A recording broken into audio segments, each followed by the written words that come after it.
লতা পাতা খেয়ে বেঁচে আছে, ওদের কিচ্ছু নেই। ওদের আমরা কি সুন্দর করে, আমি একজন মুসলিম হয়ে আমি এত চুপ করে থাকতে পারিনি। আমি একদম বাসায় চুপ করে থাকতে পারিনি। কষ্ট হয়েছে দেখে এগুলা? যখন দেখেছো তখন কি মনে হয়েছে? কেন আমার ভাই বোনদের উপর, কেন এত ছোট বাচ্চাদের উপর অত্যাচার করছে? আর আর কি কি খারাপ লেগেছে তোমার? আমাদের মুসলিমদের উপরেই কেন এত অত্যাচার করা হয়, আমি এসব ভাবতে পারি না।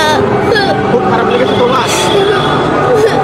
ছোট ছোট বাচ্চা তোমার বয়সে যারা ছিল তাদেরকে আমার থেকেও ছোট বাচ্চাদের ওরা হত্যা করছে, ওদের বিচার চাইতে, ওদের বিরুদ্ধে আমি এখানে এসেছি, আমি এখানে প্রতিবাদ জানানোর জন্য এসেছি।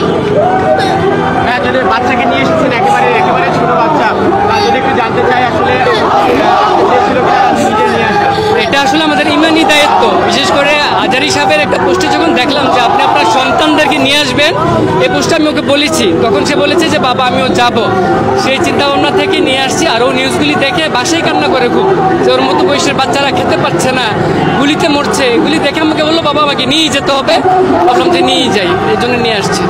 খারাপ লেগেছিল? দেখছি কান্না করতেছে, এখনো কান্না করতেছে।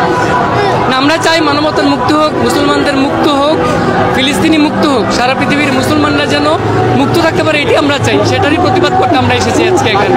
ছোট থেকে কি এই শিক্ষা দিয়ে বড় করছেন কিনা সেটাই চিন্তা করছি, যে চেষ্টা করছি যেন ইসলামী শিক্ষাটা, মানবতার শিক্ষাটা যেন দিতে পারে, এই চেষ্টাটাই করছি। তুমি কি চাও এখন? এই যুদ্ধ বন্ধ, এটাই চাই আমি। এটাই চাও? আল্লাহর কাছে দোয়া করছো? জি।